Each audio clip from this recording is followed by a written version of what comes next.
everybody, and welcome to the I Rock Knits podcast. I do have an interview for you today, but before that, I'm just going to jump on here because I have a couple of things to show. I have a new pattern coming out for the Dumplin bag series, so here are all the Dumplin bags starting in June, July, August, September, October, and November. And this is the twice sheared sheep Dumplin bag, but the December Dumplin bag is coming out this week. I believe it will be up by December 5th. This is a collaboration with Mustache Yarn. And if you know me at all, you know that I designed the Churchill Avenue hat and mittens. I'll have a picture in here of what those look like several years ago because I grew up living on Churchill Avenue in Sioux Falls, South Dakota, where many of the neighborhoods are decorated by theme, and all of the neighbors around my 4 blocks had churches with stained glass windows in front of each of the house, little steeple churches. I'll also have a picture in of that. So I decided, since I had done that collaboration with Stacy of Mustache Yarns years ago to use her yarn for the mittens and the hat, that we should also have a Dumplin bag. But in order to kind of keep people interested, I also have a larger size. So once again, casting on for the base, picking up and just working in the round. This is 2 by 2, 2 white, 2 color, 2 white, 2 color. And then you have this casing at the top that you make with a drawstring. And here is the larger version. So I cast on using the color on the bottom of this one, and I have a larger felted purse liner on the inside of this one. So I'll hold them up side by side. This is the normal size, which is a 5 by 8 bottom, and this is the larger size. It can hold so much more, much bigger project. And then I used a shoestring as the drawstring for this bag. This bag is using a colorway called Rainbow, and these are the snowy streets with the Christmas lights. This colorway is the snowy streets with the Noel colorway from her, but I also think it could go for just about anything. You can use any variegated yarn, or you could even use a semi-solid to make these stripes. It would just give it a completely different look. But her Noel colorway is kind of a softer rainbow pastel palette. On the outside of the bag, I did the cream. I kept going with the cream, but on the inside of the casing, I did the color. And I did the same on this one. And then I just bind off. I do my 3-needle bind off at the top of the casing with that one. So both patterns are going to be available in one called the Churchill Avenue Dumplin bag. And that will be coming out in her newsletter on Black Friday. And then I will get it out as soon as I can. It is Thanksgiving weekend. I do have company coming, a lot of company, and I needed to get the pictures taken and get them sent to my tech editor who lays out my pattern. So I also am not going to try to put any pressure on her, but as soon as I get it back, I'll put it up.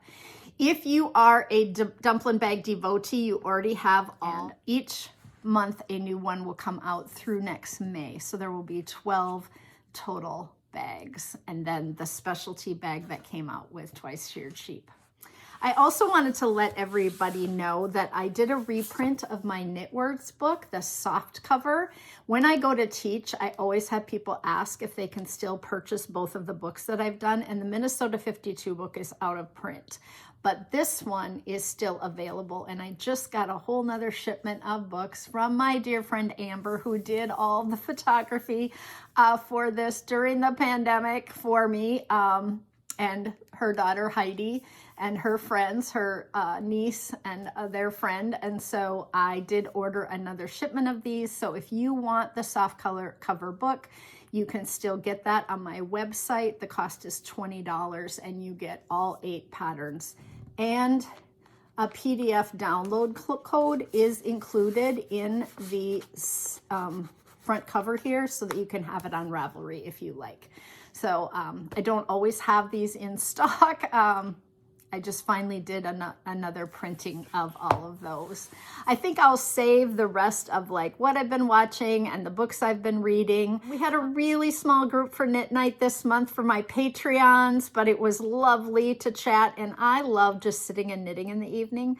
And you all know I'm a talker, so it was really lovely to chat with those gals, Rachel and Anne. Do I have that right? But this month we will be having our book club, and we're reading the book Tilt, very short 6-hour book that I listened to on audio a few months ago, and it has still stuck with me. It's just a fascinating story about one 24-hour period in the life of a catastrophe in environmental catastrophe in Oregon. It's just, I think we're gonna have a lot to talk about, which will be really fun. I am wearing my Mae Shawl. This has a cabled edge at the top, and then it has a little cabled center point right here. The rest of it is worked from end to end. I can take it off here. It is worked from end to end this way. Starting here, we work our way down, and then we pick up along this edge to do this ribbed edge. So we go over and back with a little cable cross here until we get halfway, and then we work our way down and pick that up later. It's just lovely. The ends are very thin, so very easy to wrap around yourself as you go out the door. And I do like that you get that little cabled edge up around your neck. And I just flip this out so that it shows, right? Pretty fun, easy to wear. I did put tassels on mine. I love the weight of that under my coats, and we were out running a couple of errands before Thanksgiving tomorrow. We are not celebrating until Friday with Kylie and Stevie, my daughter and her husband, but my mom is coming. So my sister-in-law is coming up to see her son who lives here in the Twin Cities, and she's bringing her daughter, and they're going to go shopping. And so mom is going to ride along and come up and stay for a couple of days with me. So I'm really looking forward to that. One more thing, I've been doing a little shopping on Instagram. Has anybody else been suckered into one of those ads? But look at the pictures I got for my bathroom. This is my Chevy. You send them a picture of your dog, and they make these little photos. And they're on foam core. You can pick how you want them. You can get them framed or not. And then they just have a little like Post-it note sticker on the back. So it peels off and just sticks up, and you can just peel them back off again. Weighs absolutely nothing. I think they're so cute. It's called Mix Tiles, Mixtiles. They had 6 different designs to choose from. And you can have them in an office setting, your dog in an office setting. You can have your dog, and I'm not sponsored in any way. They have lots of choices. They have holiday ones that you can have your dog. This is when he was a pup. Oh, I just love them. I just thought it was so cute. So I'm going to put these in our bathroom. They'll make me smile every day. I just think this one is so good. And they weren't super expensive. I think I got all of these made up and shipped for $50, something like that. Like a custom, you know, it's very nice quality. It's on this foam cut to fit. That's just lovely. So I thought I would share those because I haven't hung them up yet because they just came. So I ordered my pies this year. I'm not making the pies. We ordered a berry triple berry pie and a chocolate peanut butter cup pie. Peanut butter cup's my son-in-law's favorite, and I love that chocolate peanut butter cup pie. So we ordered 2 of those. And then I ordered my date-filled cookies, which I've talked about in the past. So every year at the holidays, our local Cub Foods, which is our grocery store, does, in their bakery, you can order these date-filled cookies. And my mom made them growing up, and she would make pinwheels, or she would make fold-over cookies. But the fold-over cookies are so labor intensive, and they make them. This is the softest sugar cookie dough, and it just has the date filling. It's got dates and sugar in there. Delicious. delicious, so good. And they make them. So Mom called and she said, "Are you getting date cookies?" And I said, "Of course." And she said, "Order me a dozen." And I said, "Okay." She and my dad and I are the only ones that ever probably eat them. I want to wish you all just a very happy Thanksgiving, going into our busiest time of year, right? Everybody gets crazy around the holidays. And so let's take our knitting with us and just try to be calm and have an enjoyable season of joy and Thanksgiving here. I will talk to you all later. And the interview with Cheryl is coming up next.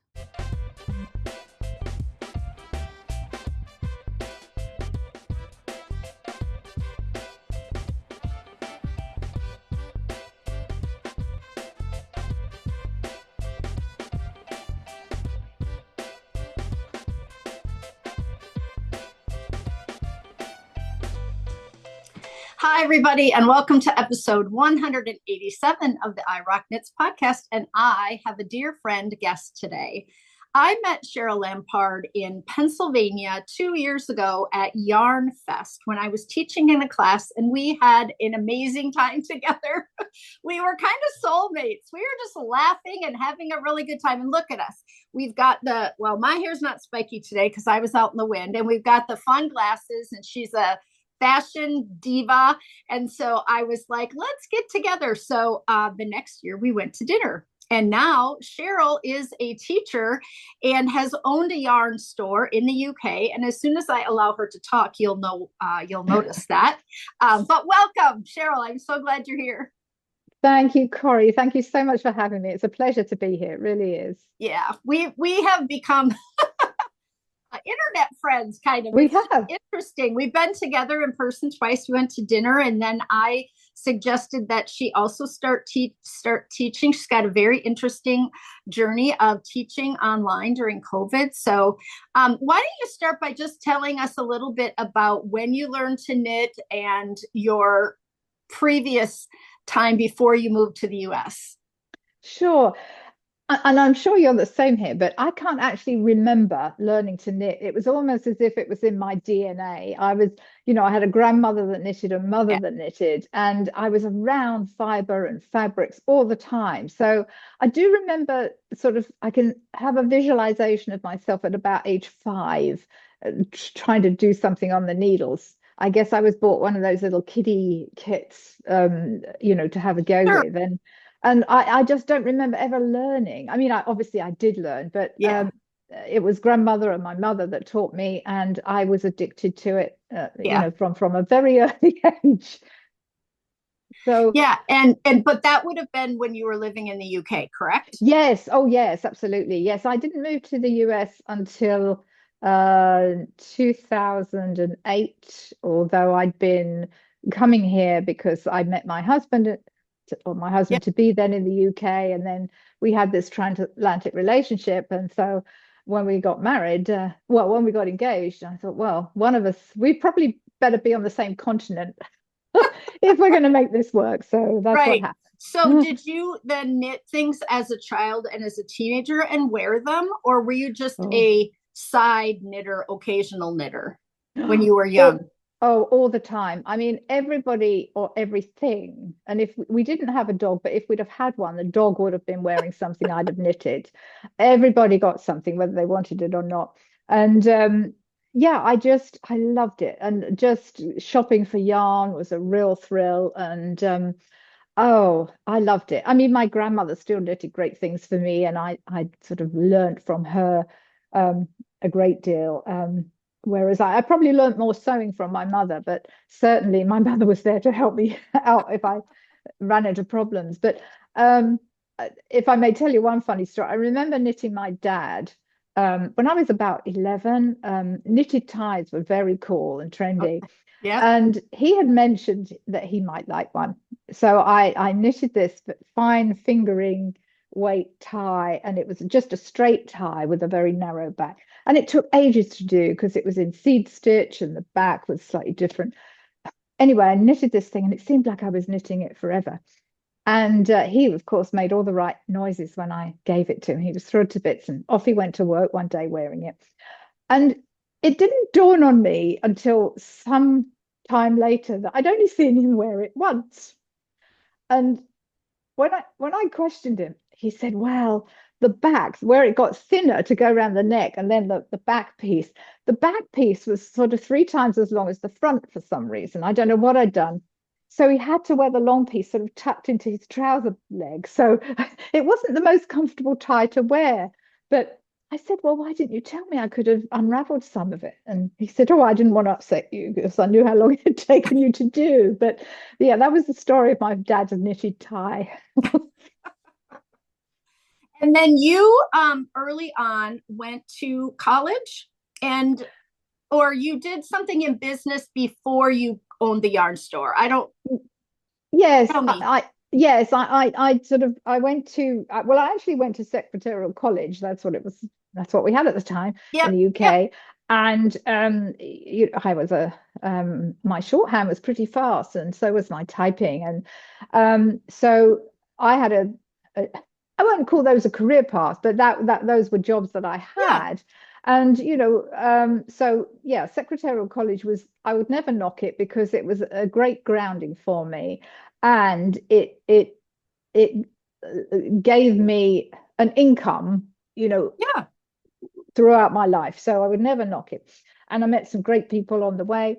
But That's what I remember you telling me is yes, that you were a very independent woman and could do what you wanted because you had an income that you could yeah, rely on and you could be just on your own.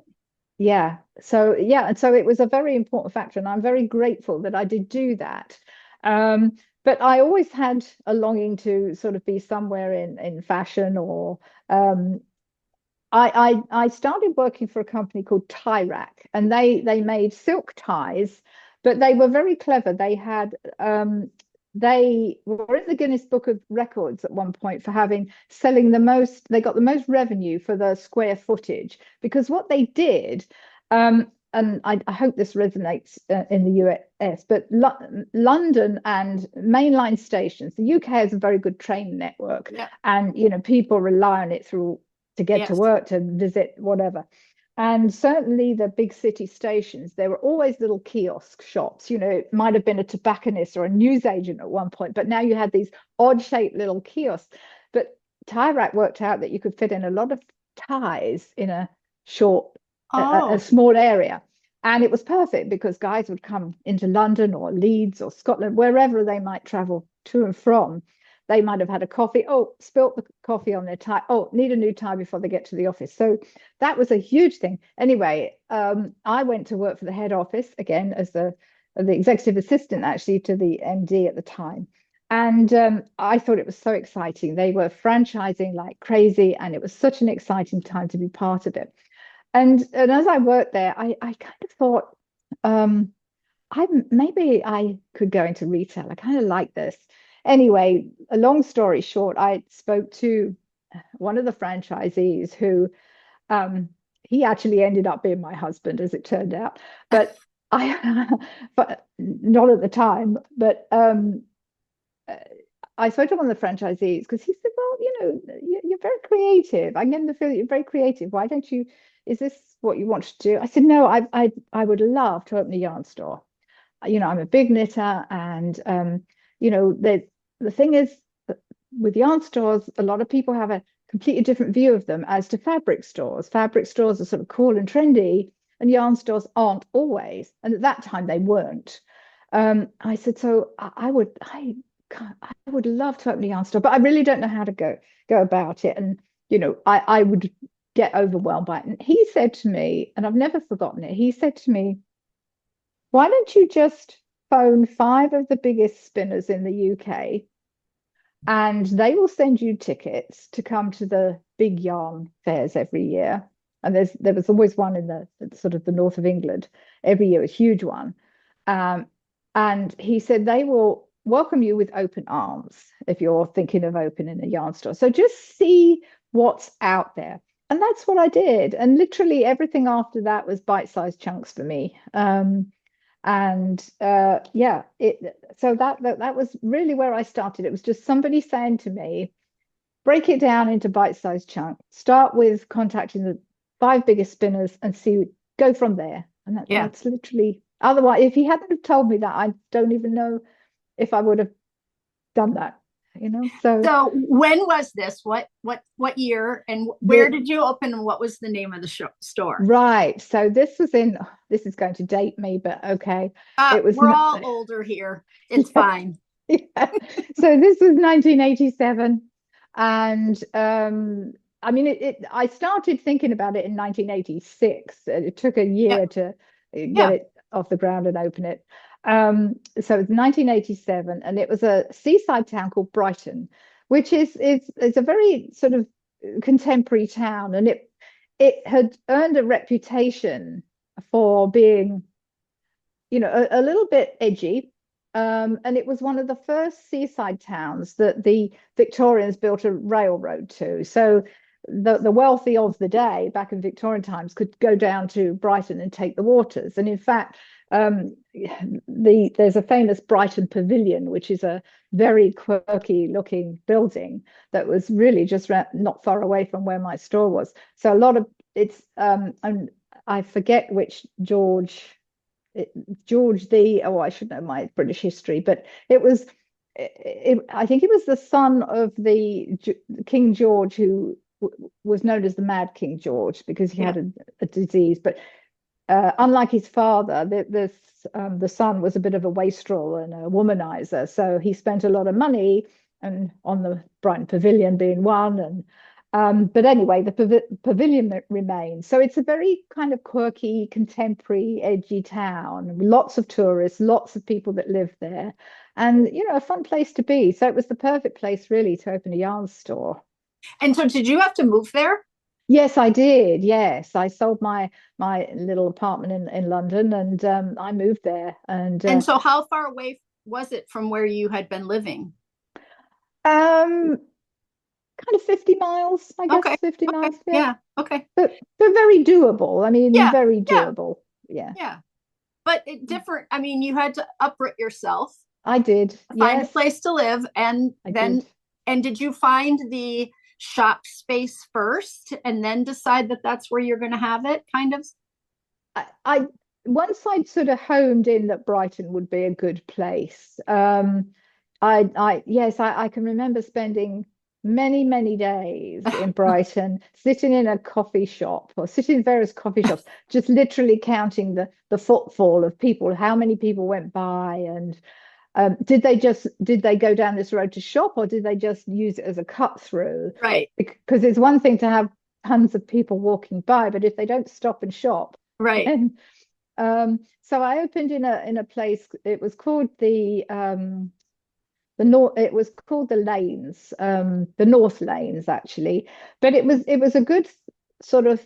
A lot of people did walk through it, but again, they walk through it and they see different things. Or a lot of people came down from the station, so it was a good place to open a shop. And at weekends, it was super busy, which was really nice. Yeah. And what did you call it? It was called Yomo, which is YOMO.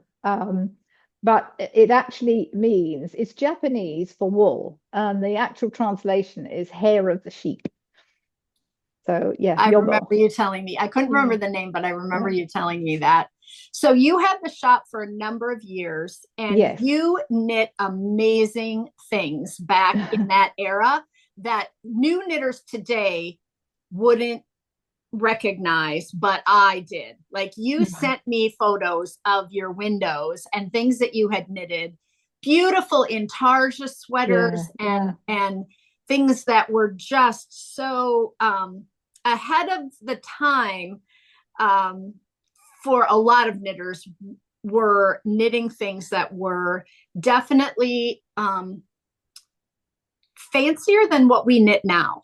Right. Yes. Yeah. That's probably not the right word. No, I know. Fancier, but like we just knit a lot of top-down raglan sweaters that are sweatshirty, and things have changed. But the things that you sent me, which I had shared on the podcast after the Yarn Fest, a few of the photos after at the end of the podcast, I said I would put those in, but you had shared some really extraordinary knitting. So tell us about a couple of those things that you had shared with me. Well, thank you. And thank you so much for saying that, Cori. I think the thing was, it was as much as anything, although knitting had become cool again, and the Diana, Princess of Wales, had done a lot to help with that, whether she knew it or not. I mean, she wore the famous black sheep sweater, which Yeah, everybody wanted. yeah, And when she was pregnant with Prince William, um, she wore this sweater with a kangaroo, intarsia kangaroo on it. With no royal had done that before, certainly not in public. So, and she was, everybody. Well, I thought she was yeah, fantastic, and her yeah, sense of style was wonderful. So, what she wore, people wanted. So I think that really helped drive that whole thing for picture sweaters and whatever they might be. I mean, the saving grace in some ways, but I kept the silhouettes really simple yeah, because if you've got a lot going on here, you don't want a fancy silhouette. yeah, yeah, And it was the style as well. So it was not necessarily a drop shoulder, but some of them were slightly yeah, dropped or just very simple shapes and quite boxy. So you could actually really work on the yeah. pictures.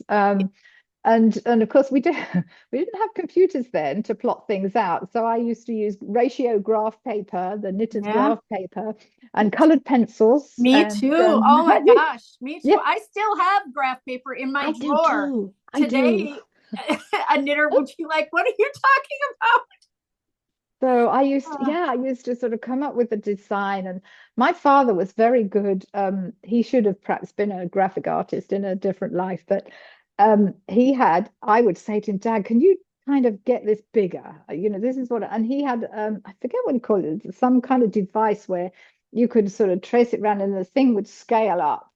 I mean, now you could just input that in a piece of software, but he would be happy to do that. So he would, when I came up with designs, he would just a pentagraph or so, I forget what it was called, but anyway, he would sort of scale them up for me if I needed them enlarged. And we had so yeah, I just sort of got inspiration from all sorts of things. So I would go to museums at the weekend and look at the fabrics and look at designs from maybe wallpaper and take a little bit from that, not literally take a bit, but the no, concept of yeah, that element. Oh, that would be a nice flower to put on a sweater, or oh, that would yeah. be interesting. And yeah, so I love to do it. The trouble I think was it was just a slow process because it was all by hand and then had to type up the pattern on a typewriter. Ah, But there's I know, downtime and in a then we shop. had to copy them off. Oh yeah, We yeah, had to copy them off or put them in a sleeve and take a picture and put the little picture on. I mean, that's how I started. yes, Was just like doing that, and that that went on for years. That there yeah. was no such thing as a PDF, right? No, Like no, there wasn't. No, my no. tech editor is still amazed at a lot of the handwriting that I do ahead of time because that is kind of how I was trained into it, Yeah, and my mom had taught me how to sew and we had modified patterns and things, yeah, but it was all taking it in here and letting it out there and making things fit that totally. way. Yep, So yeah, yep, completely.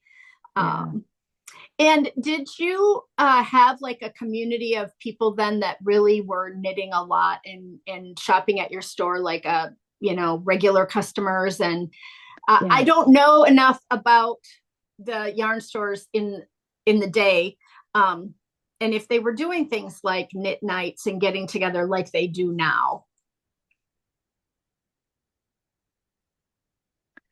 That's a really good question. I don't remember there being many yarn stores that did knit nights. Yeah, There may have been, yeah, I don't recall many of those. Certainly, um, not where I lived, and certainly not in Brighton. There may have been some in London, but I don't. I honestly don't recall them. yeah, I did yeah. used to teach people of an evening, Right. in the I took store, but classes, but when the I shop don't was remember closed. us But getting together to just socially knit. Sorry, no, interrupted, but I don't remember no, us just getting together no, in a yarn store to socially knit.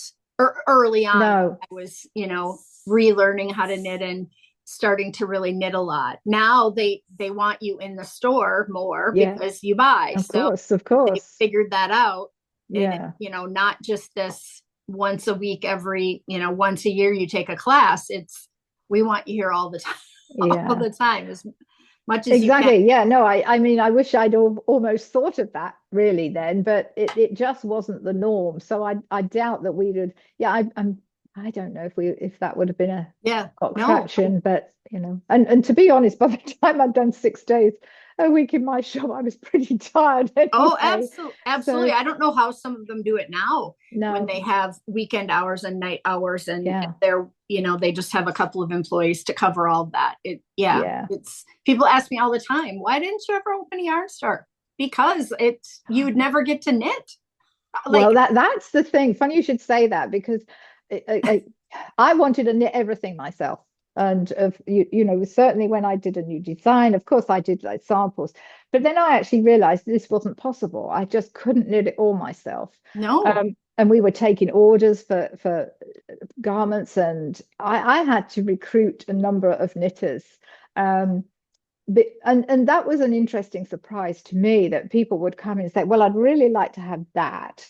I want it in another color. Fine. And then would you like, do you want to know? Oh no, I don't knit. And well, we can teach you. No, I don't really want to knit.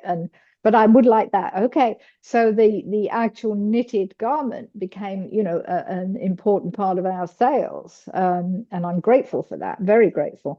But I realized very quickly I couldn't knit them all. There's no way I could knit them all and run the No. shop and all the rest of it. So I started to recruit knitters, and I found that the best knitters were the ones that really loved doing it. And I would have them come into the shop, and I'd want to see what they'd knitted. And I kind of, I had to interview them almost. And Right. Oh, for sure. and it was really, and I did pay well because I wanted good results. But my best knitters were the ones that did it for the sheer love of doing it. And they weren't, many of them were older ladies, but not all by any means. But the best knitters were really the ones that just loved doing it. And they would say, I can't, the children don't want any more sweaters, my husband doesn't need anything more, I just love doing it. So Yeah. bring it on, sort of thing. Yeah, And perfect. Plus, I don't think we had that mentality then that it would be okay to have 40, 50, 60 sweaters that some knitters have now after 10 years of knitting. We just have, it's that kind of overconsumption, right? Yes. Like back then, if you knit a few that fit well and you wore them a lot, that's kind of what you just wore them all. And I can't go an entire winter here in Minnesota and wear everything that I've knit. I have more than I could possibly wear. And so I have to give to my mom and other people if I want to continue to knit things. Yes. So, yes. I mean, some things do go out of style, but they still fit. Sure. So I could still wear them. But I think, years ago when I first started, it would have been insane to think that you might knit 8 sweaters in a year. And you just wouldn't have done that. It just wouldn't have, or to knit socks over and over and over again. So you have an entire drawer full that you could never wear out, right? That people who are sock knitters, they're just knitting socks for, and because that's their favorite thing. That's not me, but, but they have 40 or 50 pair, right? And that they just continue to knit socks. And I think that's a completely different kind of attitude that we didn't have before. So how long did you have the store? I had it for around 5 years. I had it for around 5 years. So, and I loved doing it. I really did. But there were 2 factors. It was taking up. I could never go on vacation. Yeah. I loved doing it, but it was me really. And then, I had help at the weekends that friends came down. I had a lot of visitors, especially being in a seaside town, which was wonderful. And that my very good friends, it would come, my sister-in-law would come down on a Saturday. My brother would come down and clean out the vacuum cleaner because it would get clogged up when we'd wound the yarn off. And So he Sure. would have to fix things and do things, and my sister-in-law would help me in the shop, and it was lovely. But I never got the chance to go on vacation, and I never really had a full weekend. Christmas was Yeah. amazing because we had, Yeah. closed the shop for 4 or 5 days. And where we were, that was quite typical that people Yeah. would do that. But there were two things. I could see that there was a recession coming. You had it here in the States, and the way things worked there, if you had the recession, Britain followed, a year or so later. And what I found was that people were, even my knitters, my avid knitters that would come in every month, they maybe weren't coming in quite so often, or they weren't spending as much. Yeah. And then we started to get the first of our not so cold winters, when, Mm-hmm. and maybe if people aren't knitting in the summer, they certainly are in the winter, but it needs to be cold. And we were getting very mild winters. So it was like, yeah, okay. So I was thinking, and then two ladies came in and said, I don't know if you're ever thinking of selling your shop, but we would love to have a shop here. And it was as if kind of I really didn't want to let it go, but I had to really think about it. Yeah. And like, okay, well, maybe this is one door closing and another door opening. So they made me an offer which really I couldn't refuse. So Yeah. it was like giving away your firstborn. I mean, no, Oh, it's not like that, but it was no, but painful. It was oh, for painful. sure. No, Yeah. yeah. And so then did you stay in Brighton or did you move back to London? I stayed in Brighton for a few more years. Yes, Yeah. I did. But I Yeah. did start commuting. I was commuting to London at one time. And then Okay. and because it was actually a pretty decent commute. I mean, 50 miles, but it was a fast train, and a Yeah. lot of people did that commute. So Yeah. much so that Christmas time there was the party train. There was a particular train at 6:05 from Victoria Station that would it was a party train, the last kind of Yep. Friday before Christmas. Yep. That was Yeah. very entertaining. Yeah. So that was fun. And you got to know actually make friends with people on the train, which was fun. Yeah. But yeah, so I moved back to the suburbs of London at that time. Yeah. Okay, so let's jump forward in time because I think this is one of the first things you and I talked about is that you told me that you were teaching knitting during the pandemic because people were home and needing to wanting to craft and learn how to knit, and you started teaching on Facebook. I did. And you started a little company, Knitter Knitter Matters, Matters, yes, Knitter Knitter Matters, Matters. and so let's talk about that because I found that Sure. fascinating too. Well, yeah, I mean, the pandemic happened, and you could, yeah, I was, still knitting even when I was in Florida. And I was just sitting on the sofa one evening as, things started to close down, and, we were all being told that we should do this and do that. And I was just sitting there knitting. And, those times where you sort of, you say something before you've really fully thought it through. And I said to my husband, there must be a whole load of people out there just going crazy that they have to work from home, and they're not used to it. I'm going to teach people. First I said I had an idea, and I saw that frightened look from my husband, like, what's this going to be? And I said, there's all these people sort of must be going crazy. I'm going to teach people how to knit. I don't know how I'm going to do it. But I'm thinking maybe I could do it on Facebook. And he said, oh, great idea. How are you going to do it? Let's do it. So that was sort of the Thursday evening. And then by the following Tuesday, I was doing the first one. And I didn't really know if I was talking to myself in Facebook land. I knew how to do a Facebook Live because a friend of mine had been doing something in a completely unrelated field. So I knew how to do a Facebook Live, but I had no clue about anything else. So my husband was manning the iPad and filming me. Yeah, that's how it started. And at first I thought, well, I don't know if anyone's watching this, but oddly enough, people were. Yeah. And so it went from there. And then what I did do was every time I'd done an episode, I uploaded it to YouTube, which I was glad about, because now in this past year or so, Facebook are only keeping videos on there for 30 days. So Yeah. I started doing that. And what was so interesting, Cori, and I'm sure you know this better than I, but I learned so much from people that were watching. So for example, when I did the first kind of, this is how you do a knit stitch, this is how you do a purl stitch, whatever it might have been, but literally the first couple of episodes, a lady text me and said, do you think you could have two different color needles? Because I'm having trouble identifying. And it's like, I'd never even thought to do that. And then, of course, I was on a quest to find different color needles. But the problem was, yes, you could find lots of different color needles, but they would be one color for one size. I couldn't get, say, two size 7 needles in different colors. So in the end, I ended up getting a pair of kitty needles. One was red, one was blue, with little kitty heads on the ends. Did the job perfectly. What, why didn't I think of that myself?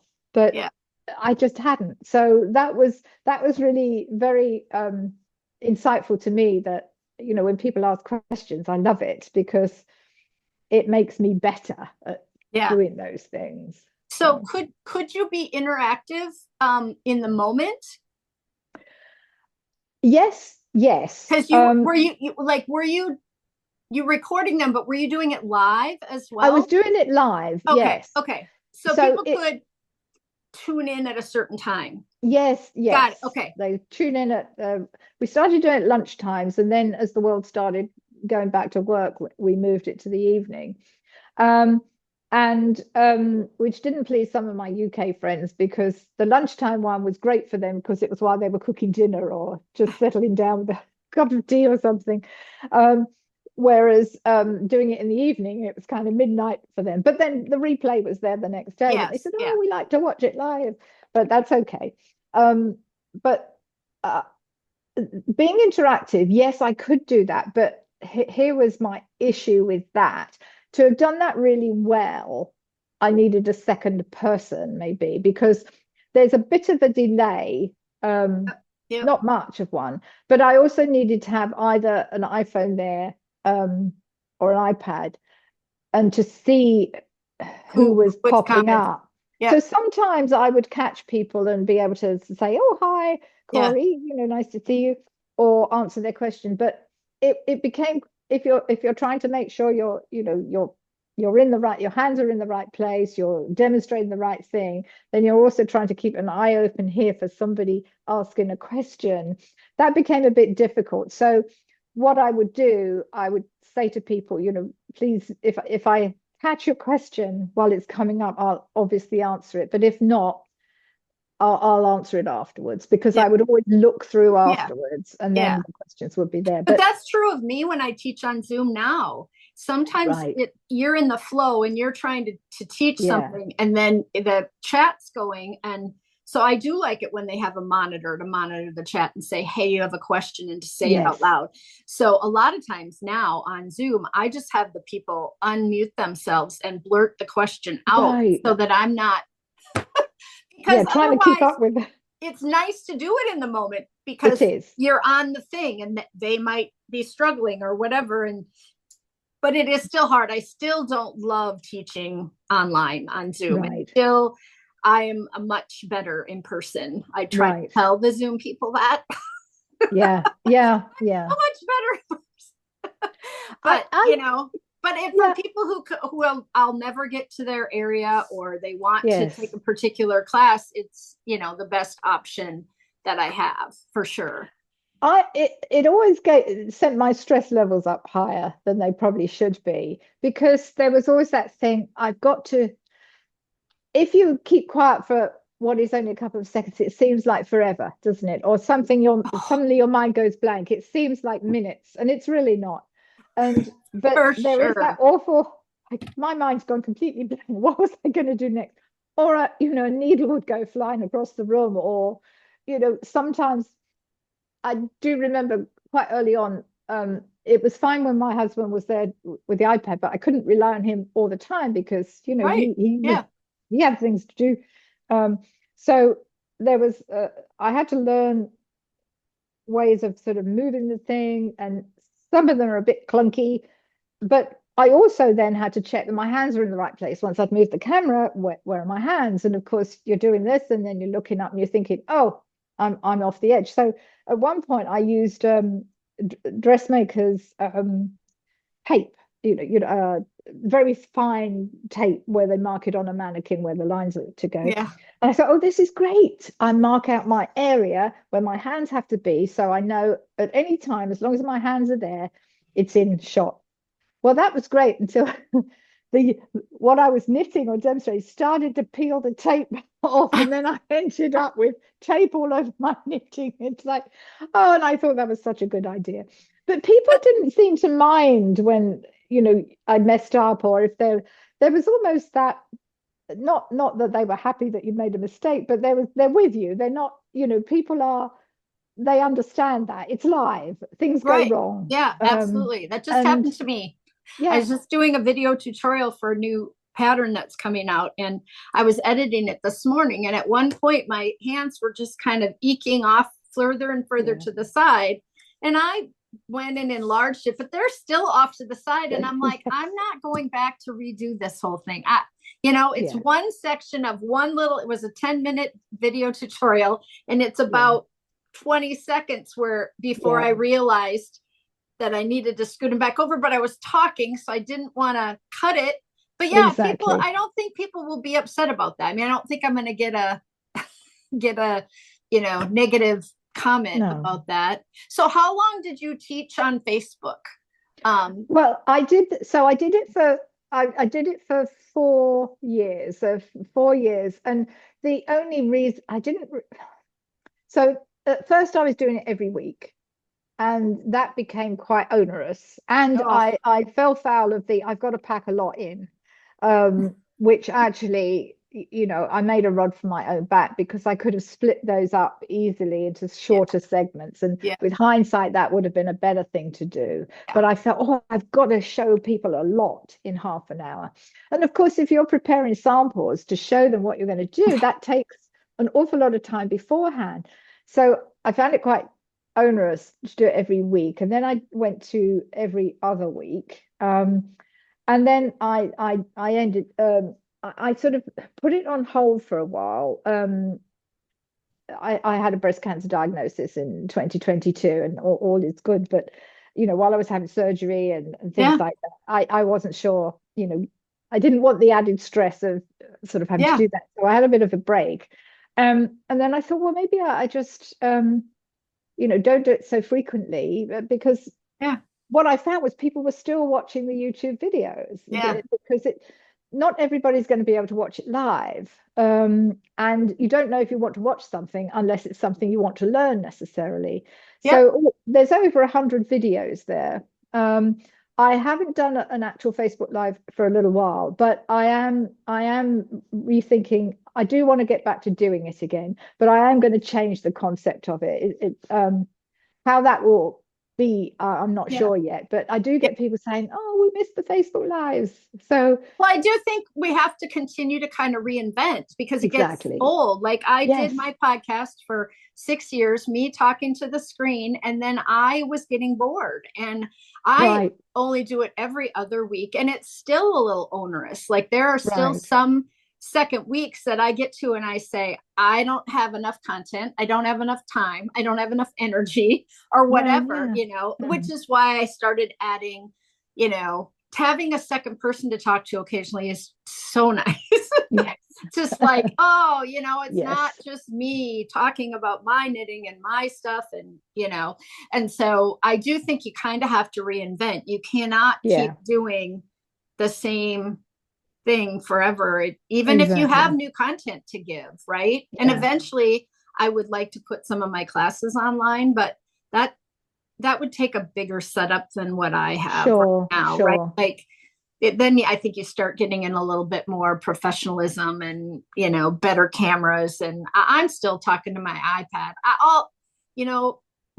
Your content was free, correct? Yeah. Oh, yes. And mine too. Like my podcast is free. I do have a Patreon community that is so supportive, and I offer them special items, and they pay monthly. And we have times that we knit together, and we have a book club, and I, do some things, but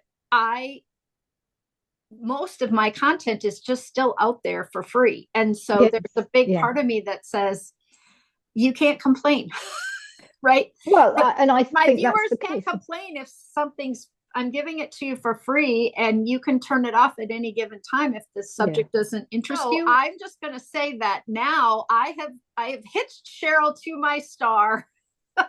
My little rising star that's been rising a little bit over the last few years, where I'm getting these bigger teaching gigs. And I said, Cheryl, you have a background in being a yarn store owner and teaching and knitting and designing. Like, you should be, going down this path with me. So Cheryl is going to be teaching at Yarn Fest. Yes, and I'm thrilled to bits. And thank you again, Cori, for making that introduction. I couldn't be more thrilled.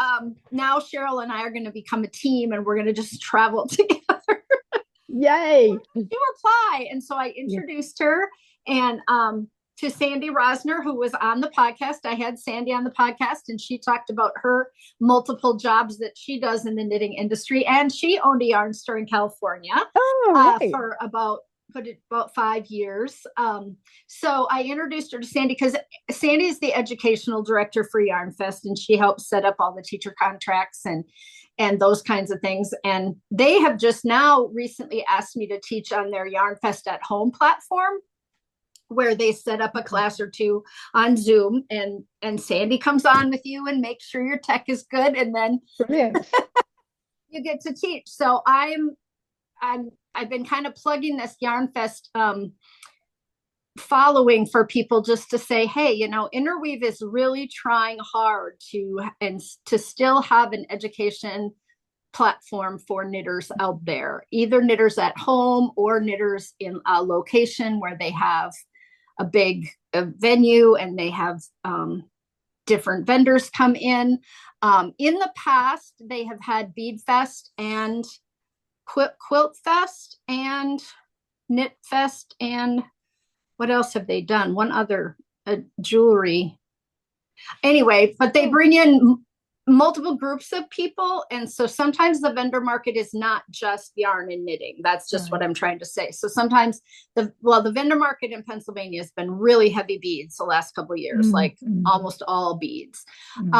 Just a couple of knitting vendors, but in Estes Park, where they're moving it from Loveland, which is where they've had it the last few years, in a beautiful event center, which I absolutely love, but is quite a ways from the airport and not as convenient for people. And the event center was attached to the hotel, which was lovely, but it's very expensive for them to have it there. Now they've moved us up into the hills. We're going to go up to Estes Park, where there is an event center, but it's not attached to the hotel. So they're separated a little bit. But yeah, so we'll both be at Estes Park in April. So that's another reason that I wanted to have Cheryl. She and I have been doing quite a bit of talking and going back and forth on things, but I wanted to make sure that I had you on the podcast. Did you bring some favorite knits that we did? Share? Yes, good. Good. Because I think that's what some people really tune in for, is some inspiration. Right. Okay. So the one that I'm wearing, this is. Can you see the whole thing? Because no. Okay. So let me just done it. So there we go. Yep. It's by Melissa Leapman. I pinned it so it wouldn't keep flapping about. But let me show you the my shape. Bifocals. yeah. It's so it's kind of an offset triangle. It's not. Sure. Yep. Yeah, but it's nice because you can, as I was wearing, you can show that nice V bit there and just bring this other piece round to the front. Yep. And this is mosaic. Yeah, stitch, and I really love graphic. It. I did one in a sort of mustard and blue, in a slightly thicker yarn, and I liked it, but it came out bigger than I wanted. It was more like a shawl. But I love this. I did this in a very light fingering, a very light fingering, and it's a bit smaller, which I wanted because I wanted it as a neck wrap. I wanted it as a cowl, but I love how the sort of the striking design of it. So this Yeah, is because kind of, you've got like a chevron and then stripes, which is really yes. And it's a fun really together. nice, it's a nice one to do. And then it's just easy garter stripes, which I really like this one. So it's called Honky Tonk by Melissa Leapman. Um, would you like to see some other things? Yes, we would. Yeah, this one is not blocked yet, so there's ends hanging everywhere. This is I Am Dragon. This is a fade. I did three different kind of colors of the same yarn, and they're like dragon scales. And I put then there's beads as well. Is it like 3D? Yeah. Oh my gosh. So yeah, it took a long time, but it was quite fun to do. So it's like 3D. I've got to block it, and I know the blocking process is going to be enormous because there's all these little kind of ears around the Yeah, side that have yeah. got to be blocked in. And And then who designed that? let me give you her name because I wrote that down because I knew I'd forget. It's called I Am Dragon 3 by Alexandra Davidoff. Okay. She's famous for these sort of dragon scale things. Okay. And then I'm going to put big tassels on the end. So it'll Can you be, hold just a little section up really close to your camera? yes. Let So me we go can with, just try to see just a little bit of it. let me take you up to the lighter section. Oh yeah, oh, perfect. There we go. So, and then eventually when it's done, I'll have big tassels on the end Yeah, so that that's when it that's what wraps I have around, today. yeah, yeah, exactly like that. It weighs down so nicely. It is cold, bitterly cold and windy here. And so Right. I love having something wrapped I up. do too. Yeah. So this one's got to be blocked, but it was quite fun to do. Um, and I do love cowls and things because I don't always want the full weight of a sweater or a cardigan, especially when I'm at home, but I want something around my neck. Yeah. Um, Yeah. this one, let me take this off. Again, I wore just plain black so I could sort of show the colors of. This is a favorite of mine. I did this some while ago, um, and it's called Winter Mists Wrap. It was in a very fine lace weight. Oh, there we go. Yep. So it's a cable that sort of it travels a bit, and Yeah, but is it kind of ribbed? yeah, it's a sort Looks of like it's a little ribbed. Yeah, and the yes, and then cables cross. the Yeah. cables are at the side as well, so you get that nice curvy edge, Yeah. and it's Oh, kind of yeah. reversible, which is nice. And it's in one of Cori's favorite colors, Oh raspberry. yeah, there you go, mine too. So I loved this. I was going to do it initially in black, and I'm glad I didn't because I think I might never have finished it because it was one of those, although it was enjoyable to knit, it took forever. It took forever, and it was in a Yeah. very fine yarn, but I do love it. I couldn't get the black yarn in the how I wanted it. So, I resorted to my favorite color, one of my Yeah, no, favorite it's colors. it's So I'm lovely. very glad I did that. I have here, there's this is, I love this. I've done this several times as gift. This is a shawl. This is called Lace Shawl, and it's by Candice Eisner Strick. Strict. Okay. Yep. Yeah. And it's a center panel that you do first. A center panel that you do first. And I added beads to this one So pretty. because I'd done this one several times. And then you join from the side. So you Oh, and then you you work your way. you work Oh, out like the wings. You kind of work out. oh, I love Yeah. that construction. Yeah. So you go this way for this side and then this way for that side. And then it needs a bit of careful blocking when you've done it. Otherwise you'll get pieces just sticking straight out rather than giving that V shape. But Yeah. I Yeah. do love this one. I've done it as gifts for people. And I just love that center panel thing. I think it's so pretty. Yeah. It's really pretty. Really pretty. Um, And the and purple is then lovely. yeah, thank you. Yeah. And then again, I put beads around the edge of this one, which was a bit superfluous. But of course, once I'd started on the beads, I thought I've got to keep going. But you just get that little reflection every now and then. Um, And so I've been doing a lot of little things for people. These gloves, these are a favorite love of a mine. quick project. I just love a Yeah, quick project sometimes. me too. I just getting something on and off the needles. Exactly that. Yes, because That's a serotonin boost or something. I don't know. it It's just, is, isn't it? Just having yes. like a little quick one. And my husband's sister really liked these. I've done a few pairs for her. These are Susie Rogers reading mitts. That is a great pattern. I love that pattern. Several times. Yes, love that I've done it about 4 times now. And then the other thing, on the other mannequin, there's I love cowls and little neck wraps. This is called Bey Cowl. Oh, yeah. You must be a little bit of a fan of mosaic. I do like that. Yeah, this was fun to do. Yeah, this was really nice to do. Yeah. This was pretty interesting too. This is again a bit dragon scale, not by the same designer, but you've got that same. Yeah. You can see exactly the same idea. Dimension to it. Yeah. And this is a fun one because it's a bit wider, so you can, and the way when you cast on, as you start doing the scales, it pulls it up, so you get this nice kind of scalloped edge almost. Yeah. I really like. But that's a fun one to do. And I've done. And do you have the name of that one? This one, yes. Now this was. I'm sure I'm going to try to remember to put the names of each one down below. So I'll give you the details afterwards. People know the spelling. Yeah. Sure. This one was by Susan Lawrence. Okay. She doesn't give it a name. I'm pretty sure it's up there on Ravelry. This was a lady that had a yarn shop in Florida. Okay. And she designed this, but I'm pretty sure it's on Ravelry. Yeah. But Susan Lawrence designed that, and it's with 2 yarns. It's a kid mohair, and then I think it's fiber. It's a Shibui yarn. Okay. Fingering. Oh, they're gone now. That's so sad. That's right. Yes, I know. Their yarns were so beautiful. Shibui. I know.